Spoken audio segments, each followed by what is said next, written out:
نحمده ونصلي على رسوله الكريم أما بعد فأعوذ بالله من الشيطان الرجيم بسم الله الرحمن الرحيم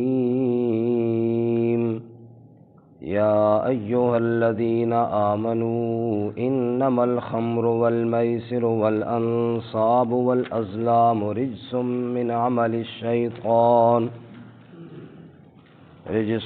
من عمل الشيطان فاجتنبوه لعلكم تفلحون إنما يريد الشيطان أن يوقع بينكم العداوة والبغضاء في الخمر والميسر ويصدكم عن ذكر الله وعن الصلاة فهل أنتم منتهون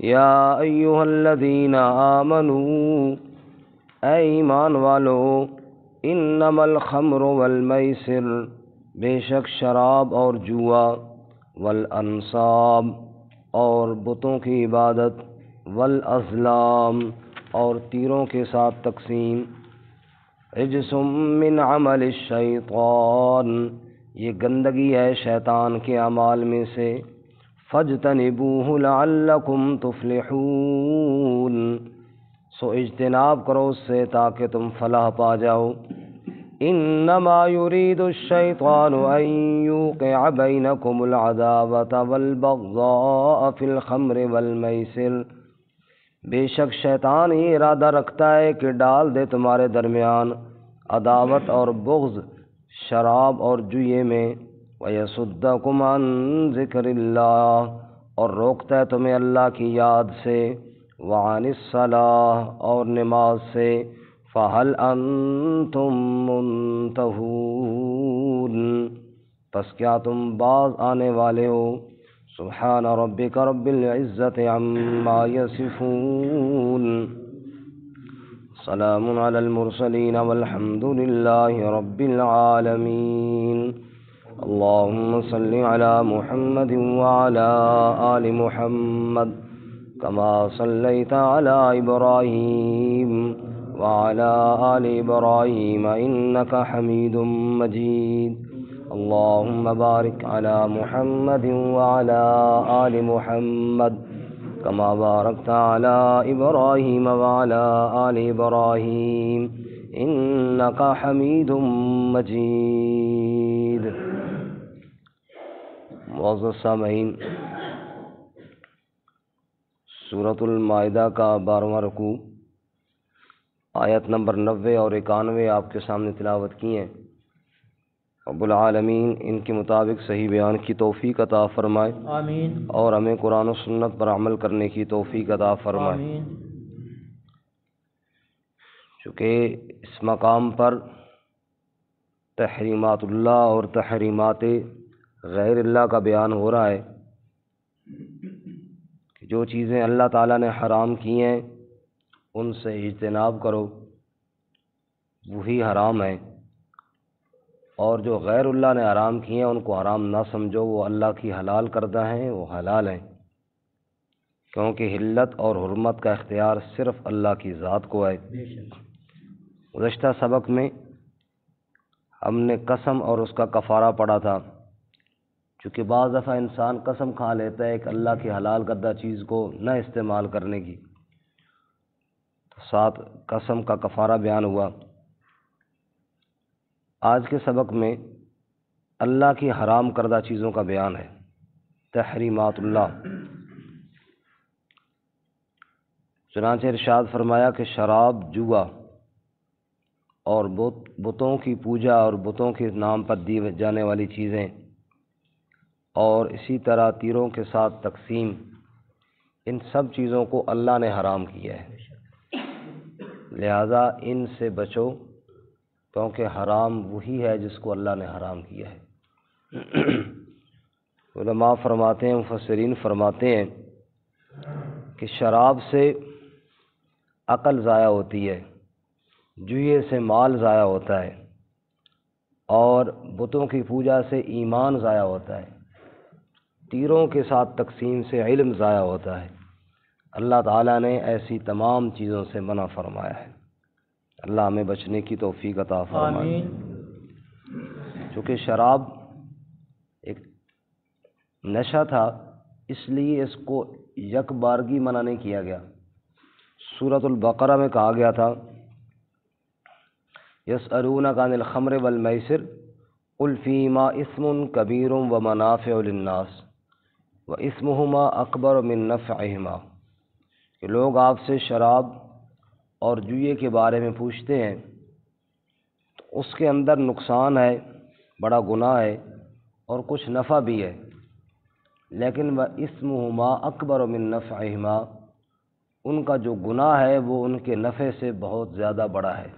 گناہ زیادہ ہے، نفع کم ہے۔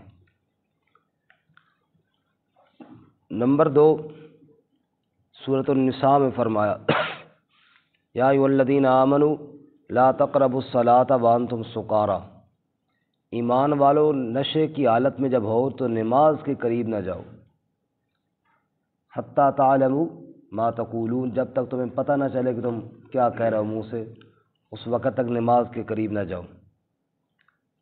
اور یہاں پر تیسرے یہ آیت مبارکہ ہے جس میں واضح بتایا کہ شراب گندگی ہے اور شیطان کے اعمال میں سے ہے، سو اس سے اجتناب کرو۔ یعنی یہاں آ کر مکمل حرام کر دیا، اور اس سے پہلے 2 دفعہ آہستہ آہستہ روکنے کی طرف توجہ دلائی کہ اس میں گناہ ہے، نفع تھوڑا ہے، گناہ زیادہ ہے، اور نماز کے قریب نہ جاؤ، تاکہ لوگ اسے آہستہ آہستہ پرہیز کریں۔ رسول اللہ صلی اللہ علیہ وسلم نے ارشاد فرمایا کہ اللہ تعالیٰ نے شراب پر لعنت کی ہے، اس کے پینے والے پر بھی لعنت کی ہے، اور اس کے پلانے والے پر بھی لعنت کی ہے، اس کے بیچنے والے پر بھی لعنت کی ہے، اس کے خریدنے والے پر بھی لعنت کی ہے، اور اس کو نچوڑ کر جو تیار کرنے والا ہے اس پر بھی اللہ تعالیٰ نے لعنت فرمائی ہے، اور اس کو گاڑی میں یا اپنی سواری میں یا اپنے کندھے پر اٹھا کر لے جانے والا جو ہے اس لے جانے والے پر بھی لعنت کی ہے، اور جس کے لیے لے جایا جا رہا ہے اس پر بھی اللہ تعالیٰ نے لعنت فرمائی ہے، اور جو اس کو بیچ کر اس کی ثمن اور پیسے کھاتا ہے اس پر بھی اللہ تعالیٰ نے لعنت فرمائی ہے۔ اب اندازہ کریں کہ ایک ایک کا نام لے کر اللہ کے نبی صلی اللہ علیہ وسلم لعنت فرما رہے ہیں، جس سے معلوم ہوتا ہے کہ یہ کتنا بڑا موذی مرض ہے۔ حضرت عثمان رضی اللہ تعالیٰ عنہ کا ایک بیان کردہ واقعہ ہے، فرماتے ہیں کہ کوئی آدمی تھا نیک، اس کو کوئی عورت ورغلا کر لے گئی اپنے پاس، اور اس کو کہا کہ میرے ساتھ برائی کر۔ اس نے کہا توبہ توبہ، یہ کام میں کیسے کر سکتا ہوں؟ اس نے کہا دیکھ، 3 کاموں میں سے ایک تجھے کرنا پڑے گا، یا تو میرے ساتھ بدکاری کرنی پڑے گی، یا یہ شراب کا پیالہ تجھے پینا پڑے گا، یا ناحق قتل کرنا پڑے گا۔ تو حضرت عثمان رضی اللہ تعالیٰ عنہ فرماتے ہیں کہ اس بندے نے سوچا بھئی یار یہ گناہ تو تینوں ہی ہیں، چلو ان میں جو ہلکا ہے نا اس کو اختیار کروں، تو اپنی جان چھڑاؤں۔ اس نے کہا زنا بھی برا ہے، قتل تو بہت بڑا کام ہے۔ اپنے ذہن میں اس نے شراب کو ہلکا سمجھا کہ چلو ان تینوں میں سے تو یہ ہلکا گناہ ہے، اس کو پی لوں اور جان چھڑاؤں۔ لیکن حضرت عثمان فرماتے ہیں جب شراب اس نے پی اور وہ اتنی مست شراب تھی، ہوش کھو بیٹھا، اور ہوش کھو جانے کے بعد زنا بھی کر لیا اور قتل بھی کر لیا۔ تو یہ جڑ ہے برائیوں کی، اس سے دیگر برائیوں کی طرف انسان چلا جاتا ہے۔ اللہ تعالیٰ اس سے ہماری حفاظت فرمائے۔ اور شرابی آدمی کو تو پتہ ہی نہیں ہوتا کہ منہ سے کیا نکال رہا ہے اور کیا نہیں نکال رہا، اور ایسے جناب بکواسات اور خرافات، اور جناب پورا معاشرہ اس سے تنگ ہوتا ہے۔ تو اس سے اللہ تعالیٰ ہماری حفاظت فرمائے۔ نمبر 2 ہے جوا۔ جوا اس کی ساری صورتیں کہ جناب مال آپ نے کسی شرط پہ لگایا اور کسی طرح گیم سے جیت لیا، تو یہ بھی کیا ہے؟ حرام ہے۔ آج کل ہمارے نوجوان کرکٹ کے میچ پہ پیسے لگاتے ہیں، تو یہ بھی جوئے کی ایک صورت ہے جو سخت حرام ہے اور ممنوع ہے، اس سے اللہ ہمیں بچنے کی توفیق عطا فرمائے، اور اپنے نوجوانوں کو روکا جائے جہاں تک ممکن ہو کہ بیٹا یہ ٹھیک نہیں ہے اور یہ ناجائز ہے گیم پر پیسے لگانا۔ اسی طرح وہ نئی نئی گیمیں آئی ہیں، ان پر جناب پیسے لگائے جاتے ہیں اور پھر جناب وہ جناب فخر کے ساتھ ان کو استعمال کیا جاتا ہے۔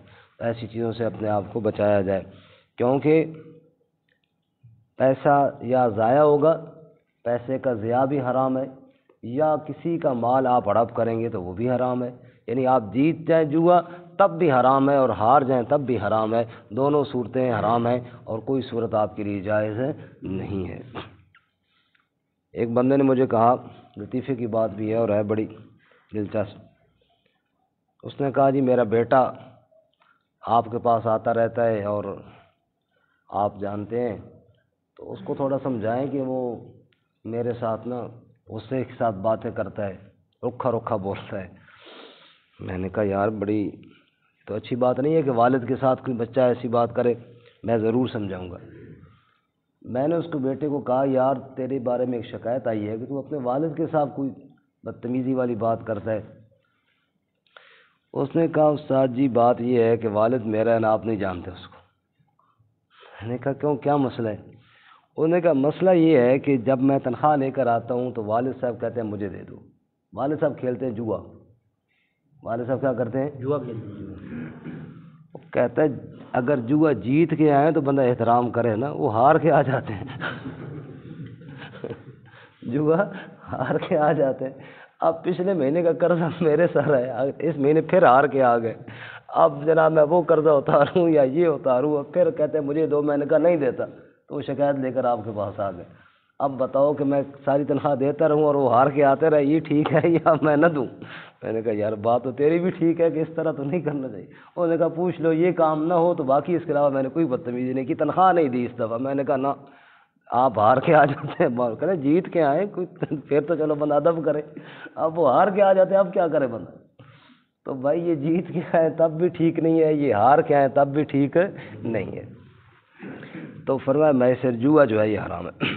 والانصاب، نسب کہتے ہیں کسی چیز کو نسب کرنا، نا کھڑا کرنا، اللہ کے علاوہ عبادت کے لیے کسی کو نسب کیا جائے، مقرر کیا جائے، چاہے وہ بت ہو، چاہے وہ درخت ہو، چاہے وہ کوئی جانور ہو، چاہے وہ کوئی قبر ہو، چاہے وہ کوئی شخصیت ہو، اللہ کے علاوہ جس کی پوجا کے لیے نسب کیا جائے گا اس کی پوجا کیا ہے؟ حرام ہے، اس کے نام پر چیز دینا حرام ہے۔ حضرت عمر رضی اللہ تعالیٰ عنہ نے اس درخت کو ہی کٹوا دیا تھا جس درخت کے نیچے رسول اللہ صلی اللہ علیہ وسلم نے حدیبیہ کے مقام پر بیعت لی تھی، اور بیعت رضوان جس کا ذکر قرآن میں بھی ہے۔ لوگ آتے بار بار جناب اس درخت کی زیارت کے لیے، عمر رضی اللہ تعالیٰ عنہ نے اس کو جڑ سے نکلوا دیا، ایسا نہ ہو کہ آج تو دیکھنے کے لیے آ رہے ہیں اور کل اس کی پوجا نہ شروع ہو جائے۔ اور ہوتا ہے ایسی ہے، ہمارے یہاں بھی آپ دیکھ لیجیے، اتنے کی ہوا جی، اتنے حضرت جی بیٹھے سن، حضرت جی کئی جگہ بیٹھ کے نہیں بنی ہوئی، یہاں پہ حضرت جی یہاں پہ بیٹھے تھے جی، بس اچھا بیٹھے تھے ماشاءاللہ، بس تھوڑے دنوں کے بعد وہاں جھنڈے لگ جاتے ہیں، چند دنوں کے بعد وہاں پہ جناب چما چٹی شروع ہو جاتی ہے۔ تو حضرت عمر رضی اللہ تعالیٰ عنہ نے اس درخت کو ہی کٹوا دیا تھا جس درخت کی لوگ زیارت اس لیے کرنے آتے تھے کہ یہاں نبی پاک صلی اللہ علیہ وسلم اس کے نیچے بیٹھے تھے۔ اب یہاں پہ آپ بیٹھکوں کا اندازہ لگائے نا کہ بیٹھکوں کا تصور، یہاں ہمارے یہاں فلاں صاحب یہاں بیٹھے تھے، یہاں بھی دربار ہے، یہاں بیٹھے تھے، یہاں بھی ہے، یہاں بیٹھے تھے، یہاں بھی ہے، کئی بیٹھکیں بنی ہوئی ہیں نا۔ اور میرے بھائی جہاں نبی پاک صلی اللہ علیہ وسلم کی بیٹھک تھی، اور واقعی اس بیٹھک کا ذکر قرآن میں بھی ہے، آپ صلی اللہ علیہ وسلم بیٹھے تھے، لیکن اس بیٹھک کی یوں زیارت کرنا یہ شریعت میں جائز ہوتا تو عمر رضی اللہ تعالیٰ نے اس درخت کو کبھی نہ اکھڑواتے۔ حضرت عمر رضی اللہ تعالیٰ نے اکھڑوا دیا تو سمجھایا امت کو اس طرح بیٹھکیں بنا کر ان کی زیارت کرنے کا شریعت میں کوئی تصور نہیں ہے۔ تو فرمایا والانصاب، ہر وہ چیز جو نسب کی جائے، اور پھر جناب جو کام اللہ کے ساتھ مخصوص ہیں وہ کسی اور کے ساتھ کی جائیں، ایسے کاموں، ایسے انصاب، ایسے چیزیں نسب کرنا اور پھر جناب ان کی پوجا کرنا اور پھر ان کے نام کے نذرانے دینا، یہ جائز نہیں ہے، یہ قطعاً کیا ہے؟ حرام ہے۔ اللہ اس سے ہماری حفاظت فرمائے۔ نمبر 4 جی والازلام، تیروں کے ساتھ تقسیم، یہ پہلے بھی گزر گیا ہے سورہ مبارکہ کے آیت نمبر 3 میں بھی گزر گیا۔ کہ زمانہ جہالت میں لوگوں نے تیر رکھے ہوتے مجاوروں نے. یہ جو مجاور ہوتے ہیں نا زیادہ کام خراب یہی کرتے ہیں, صحیح سارا نظام یہی چلاتے ہیں نا جی. اب ایک صاحب مزار ہے, وہ دنیا سے چلا گیا ہے, اب اس نے تو نہیں کہا کہ تم آ کر یہ کام کرو. وہ بیچارہ تو اگر نیک تھا تو ساری زندگی اللہ کے دین کی تبلیغ کرتا ہوا گیا. وہ اللہ کا نیک بندہ تھا, وہ ساری زندگی اللہ کی توحید بیان کرتے ہوئے گیا. اب بعد میں لوگوں نے یہ بنا لیا, اور یہ تو دکانیں بعد والوں نے چلائی نا جی. اب وہاں پہ مجاور ہوتے تھے, ان کے پاس تھیلے ہوتے تھے, تھیلوں میں تیر ہوتے تھے. اب لوگ جاتے کہ یار میں دکان ڈالنا چاہتا ہوں, یہ دکان ڈالوں یا نہ ڈالوں, دو رائے ہوتی ہیں نا. تو شریعت تو یہ کہتی ہے اللہ تعالیٰ سے دعا کرو, جس کو ہم استخارہ کی دعا کہتے ہیں. اللہ سے خیر مانگو, یا اللہ یہ کام میں کروں یا نہ کروں. لیکن وہ چلے جاتے ان مجاوروں کے پاس, بھائی جی دکان ڈالنی ہے. یہ دکان کی ایک میں مثال دے رہا ہوں سمجھانے کے لیے, ورنہ اس کے علاوہ بھی کئی کام ہیں. بھائی جی دکان ڈالنی ہے, بتاؤ جی ہم ڈالیں یا نہ ڈالیں. کہتے اچھا ٹھیک ہے جی. وہ تھیلے سے تیر نکالتے. تیر دو قسم کے ہوتے, بعض پہ لکھا ہوتا افعل اور بعض پہ لا تفعل, یہ کام کر اور یہ کام نہ کر. نکالا, وہ اتفاقاً اگر افعل نکل آیا چلو جی ڈال لو, اس میں خیر ہوگی. اور اگر آیا کہ لا تفعل, نہ کرنا جی, کوئی اور کام کرو, یہ ٹھیک نہیں ہے. یہ تیروں کے ساتھ اپنی گویا کہ قسمت معلوم کرتے, تیروں کے ساتھ اپنی قسمت معلوم کرتے. کہا ایسے ہرگز نہ کرو, یہ تو رجس ہے شیطان کے اعمال میں سے. جیسے آج کل تیروں کے بجائے پیروں کے پاس جاتے, سمجھ آئی. اور پہلے بھی کئی دفعہ عرض کیا, آپ استخارے کی جو دعا ہے نا اس پہ اگر غور کریں نا تو وہاں پہ ہی اس بات سمجھ میں آ جاتی ہے کہ جس بندے کے ساتھ معاملہ ہے اس بندے نے خود اللہ سے دعا کرنی ہے. مثلا میرا معاملہ ہے, میں نے دکان ڈالنی ہے تو میں دعا کروں اللہم انی استخیرک بعلمک, اللہ اے اللہ بے شک میں تجھ سے میں خیر طلب کر. استخیر بھی واحد کا صیغہ ہے متکلم کا, میں اے اللہ تجھ سے خیر طلب کرتا ہوں. اب میں نے جو اللہ تعالیٰ سے دعا مانگنی ہے, کام جو میرا ہے, تو میں خود اللہ سے مانگوں نا, میں کسی کو کیوں کہوں کہ تو میرے لیے استخارہ کر. تو آج کل یہ جو باقاعدہ اشتہار چھپتے ہیں اخباروں میں, استخارے کے لیے رابطہ کریں, اور فیس بک پہ دیے جاتے ہیں جناب استخارے کے لیے رابطہ کریں, یہ سب اہم ہی باتیں, سب شغل ہی ہے. حقیقت اس میں کوئی نہیں ہے. حقیقت یہ ہے جو طریقہ اللہ کے نبی صلی اللہ علیہ وسلم نے بتایا ہے کہ جس کا کوئی معاملہ ہے وہ رب سے دعا کرے. اور دوسرے کو استخارہ کہنا بالکل اسی طرح ہے جیسے میں قاضی صاحب سے کہوں, قاضی صاحب طبیعت میری بڑی خراب ہے, سرج بڑا درد ہے, پیٹ بھی درد ہے, تسی ذرا ہائے ہائے کرو آج. میری جگہ پہ آپ کیا کریں, ہائے ہائے کریں, کیوں کہ میرے پیٹ میں درد ہے. یہ کیسے تیرا دماغ خراب ہے, تو پیٹ تیرے میں درد ہے, ہائے ہائے میں کیوں کروں. سمجھ آئی. بالکل یہی معاملہ ہے کہ میں نے دکان ڈالنی ہے, میں نے یہ کام کرنا ہے, تسی ذرا میرے واسطے نہ راتی اٹھ کے نفل پڑھو تو دعا کرو. کون بھائی جناب کسی کا دماغ خراب ہے کہ جناب وہ اس سردی میں تیرے لیے اٹھ کے رات کو جناب وہ دعائیں کرے اور جناب نفل پڑھے. کون پڑھتا ہے کسی کے لیے یار, میں خود اپنے لیے نہیں پڑھ سکتا تو اور میرے لیے کون پڑھے گا اٹھ کے. تو میں نے یہاں پہ آپ کو پہلے بھی لطیفہ سنایا, ایک مولوی صاحب سے میں نے پوچھا تھا, استخارہ کرنے والے میرے جاننے والے بھی ہیں, میں نے کہا حضرت جی یہ بتاؤ کہ اتنے لوگوں کا آپ استخارہ کرتے ہیں, سب کے لیے آپ نفلیں پڑھتے ہیں یا کیا کرتے ہیں, یا یہ کیسے دعائیں کرتے ہیں سب کے لیے. اور نے کہا جی کون کرتا ہے جی. میں نے کہا پھر کیا طریقہ کیا ہوتا ہے. انہوں نے کہا دو طریقے ہوتے ہیں جی. ایک تو یاد ہم سکہ لے لیتے ہیں, 5-10 روپے والا سکہ ہوتا ہے نا, اس کے ساتھ ہم ٹاس کر لیتے ہیں. ایک سائڈ ہم مقرر کر لیتے ہیں اپنے طور پر کہ یہ کام کرنے والی ہے اور یہ نہ کرنے والی ہے. پھر پھینکتے ہیں جناب, اگر ٹاس اس طرف والی آ جائے بھی کام کرو تو ہم کہتے ہیں کر لو جی اس میں برکت ہوگی, اور اگر دوسری سائڈ والی آ جائے تو ہم کہتے ہیں نہ کرو جی یہ کام ٹھیک نہیں ہے. ایک یہ طریقہ ہے. دوسرا طریقہ یہ تسبیح لے لیتے ہیں اور کہتے ہیں خیرن یرا شرن یرا, خیرن یرا شرن یرا, خیرن یرا شرن یرا, ٹھکا ٹھک ٹھکا ٹھک, نلی دے تو دھاگا وٹ, خیرن یرا تو شرن یرا, خیرن یرا تو شرن یرا. آخری موتی اگر خیرن یرا آ گیا تو ہم کہتے ہیں کام کر لو, اور آخری موتی شرن یرا آ گیا تو ہم کہتے ہیں کام نہ کرو. یہ وہ شغل نہیں بنا لیا شریعت کے حکم کے ساتھ. اللہ نے کہا تھا مجھ سے دعا مانگو کہ جناب یہ کام کرنا یا نہیں کرنا, ہم نے اس کے ساتھ شغل بنا لیا. او بھائی نہ مانگو دعا، تماشا تو نہ بناؤ نا، اگر نہیں کرنی اللہ تعالیٰ سے دعا نہیں کرنی تو نہ کرو، کم از کم شریعت کے حکم کا تماشا تو نہ بناؤ نا، ہم نے اس کو تماشا بنا لیا۔ تو بہر کیف اس وقت لوگ اس طرح جاتے تھے جناب، تیر نکالتے تھے، کر لو جی نہ کرو جی، تو یہ وہی تیر ہے، ٹاس کرنا، ادھر ہوا کر لو جی، ادھر ہوا تو نہ کرو جی، یہ اس سے کم تو کوئی نہیں ہے جو ہم کر رہے ہیں استخارہ، نام صرف استخارہ رکھا ہوا ہے، باقی حرکت ساری وہی ہے، عمل سارا وہی ہے، اور پورا شغل ہے پورا، نعوذ باللہ من ذالک، اللہ دین کے احکام کی بے حرمتی سے محفوظ فرمائے۔ اسی طرح ازلام کے ساتھ تقسیم کا ایک اور طریقہ یہ بھی تھا، گوشت وغیرہ تقسیم کرتے، ہمارے ہاں تو جیسے قربانی میں 7 شریک ہوتے ہیں تو شریعت نے کہا کہ برابر برابر تقسیم کرو تول کے۔ اب وہاں کیا ہوتا، اگر شریک ہے نا تقسیم کرنے کے لیے، وہ پھر انہی تیروں والوں کے پاس جاتے تھے کہ یار جی ہم نے 10 بندوں نے اونٹ خریدا ہے مل کر، اب گوشت تقسیم کرنا ہے تو کیسے کرو؟ کہتے جی بیٹھ جاؤ جی، وہ پھر تیر نکالتے دوسرے تھیلے سے، اس میں بعض تیر ہوتے جن پر کچھ نہیں لکھا ہوتا، بعض ہوتے جن پر نصف لکھا ہوتا یعنی آدھا، بعض پہ ربع، چوتھائی، ثلث یا کچھ اس طرح کے وزن لکھے ہوتے۔ اب سارے آگے جناب، ہاں جی سب سے پہلے آپ آگے آ جائے جی، میرے نام کا تیر نکالا، اس میں کچھ نہیں لکھا ہوا تھا، چل بھائی پتر تیرا کچھ حصہ کوئی نہیں۔ دوسرا آ جائے جی، اس کا نکالا پھر خالی نکلا، تیرا بھی حصہ کوئی نہیں جی۔ تیسرا آ گیا جی، اس پہ لکھا ہوا تھا نصف، واہ جی واہ، آدھا تیرا ہے جی، آدھا گوشت اس کو دے دیا۔ بالکل جناب یہ اندھوں کی نگری اور کانا راجے والی تک حساب تھا، کسی کو محروم کر دیا اور کسی کو جناب زیادہ دے دیا۔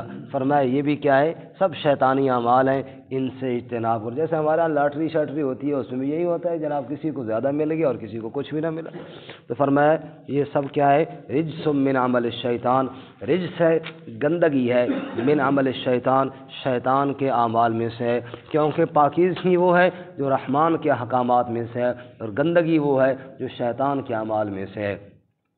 فاجتنبوہ، سو ان سے اجتناب کرو، ان کاموں سے کیا کرو جی، اجتناب کرو۔ شراب ہے اس سے اجتناب کرو، جوا ہے اس سے اجتناب کرو، اور اسی طرح جناب انصاب ہیں، بتوں کی پوجا ہے اس سے اجتناب کرو، تیروں کے ساتھ تقسیم ہے اس سے اجتناب کرو، لعلکم تفلحون، تاکہ تم فلاح پا جاؤ، تاکہ تم کامیاب ہو جاؤ۔ انما یرید الشیطان ان یوقع بینکم العداوۃ والبغضاء فی الخمر والمیسر، بے شک شیطان ارادہ رکھتا ہے تمہارے درمیان دشمنی اور بغض ڈال دے شراب اور جوئے کے ذریعے، شراب اور جوئے کے ذریعے، خصوصاً شرابی آدمی کسی کو گالی دے گا تو کیا ہے، محبتیں بڑھے گی یا بغض بڑھے گا؟ بغض اور دشمنی بڑھے گی۔ اسی طرح جوئے والا اگر سارے مال لوٹ کر لے گیا تو محبت کہاں سے بڑھے گی؟ وہاں تو بغض آئے گا نا جی۔ اور جو جوئے میں لگ جاتے ہیں، اللہ معاف فرمائے، وہ پتہ نہیں کیا سے کیا لوگ گھر لگا دیتے ہیں جوئے میں، اور پھر گھر ہار جاتے ہیں، پھر گاڑیاں لگا دیتے ہیں، پھر وہ ہار جاتے ہیں، حتیٰ کہ میں نے ہمارے علاقے میں ایسی بدبختی غالب آئی، اب بات کرتے ہوئے شرم آتی ہے کہ انہوں نے بیویاں لگا دی، یعنی جوا میں جب مال ختم ہو گیا تو بیوی لگا دی اور باقاعدہ ہار گیا، اور پھر اگلے اٹھا کر لے بھی گئے، نعوذ باللہ من ذالک۔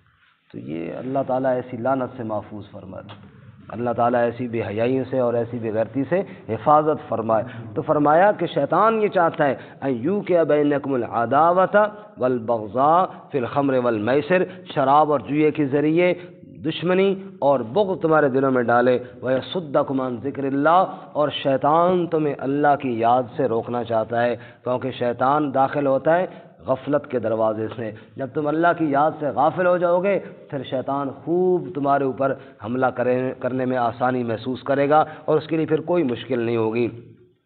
تو فرمایا کہ وَيَصُدَّكُمْ عَنْ ذِكْرِ اللَّهِ وَعَنِ الصَّلَاةِ، وہ تمہیں روکتا ہے اللہ کی یاد سے، اللہ کے ذکر سے اور نماز سے۔ تو اب یہ سارے نتائج ہیں، اللہ فرماتے ہیں اگر میری بات، رب کہتے ہیں میری بات نہیں مانو گے تو یہ ساری چیزیں تمہارے ساتھ ہوں گی، دشمنیاں ہوں گی، بغض ہوگی، اللہ کی یاد سے غافل ہو جاؤ گے، نمازیں تم سے چھوٹ جائیں گی۔ اب بتاؤ فَهَلْ أَنْتُمْ مُنْتَهُونَ، باز آتے ہو کہ نہیں آواز آتے ہو، رکتے ہو کہ نہیں رکتے ہو؟ جب یہ لفظ نازل ہوا تو بے ساختہ عمر بول اٹھے انتہینا انتہینا، اے ہمارے رب رک گئے، ہم باز آ گئے، یا اللہ جس کام سے تو نے منع کیا ہم اس کے قریب بھی نہیں پھٹکیں گے۔ یہی وجہ ہے کہ حضرت انس فرماتے ہیں کہ جب شراب کی حرمت نازل ہوئی پھر ہم نے وہ برتن بھی توڑ دیے جن میں شراب تھی، اور پھر مدینہ کی گلیوں میں جیسے بارش کا پانی بہتا ہے نا، اس طرح شراب بہہ رہی تھی، اور ہم نے کہا رک گئے یا اللہ، رک گئے، جس کام سے تو نے منع کیا میرے رب ہم اس سے باز آ گئے۔ اللہ ہماری بھی حفاظت فرمائے۔ ترجمہ دوبارہ سنیے۔ یا ایھا الذین آمنوا، اے ایمان والو، انما الخمر والمیسر، بے شک شراب اور جوا، والانصاب والازلام، اور بت پرستی اور تیروں کی تقسیم، رجس من عمل الشیطان، یہ گندگی ہے شیطان کے اعمال میں سے، فاجتنبوہ، سو اجتناب کرو اس سے، لعلکم تفلحون، تاکہ تم فلاح پا جاؤ۔ انما یرید الشیطان، بے شک شیطان یہ ارادہ رکھتا ہے، ان یوقع بینکم العداوۃ والبغضاء، کہ ڈال دے تمہارے درمیان دشمنی اور بغض، فی الخمر والمیسر، شراب اور جوئے میں، ویصدکم عن ذکر اللہ، اور روکے تمہیں اللہ کی یاد سے، وعن الصلاۃ، اور نماز سے، فہل انتم منتہون، پس کیا تم رکنے والے ہو؟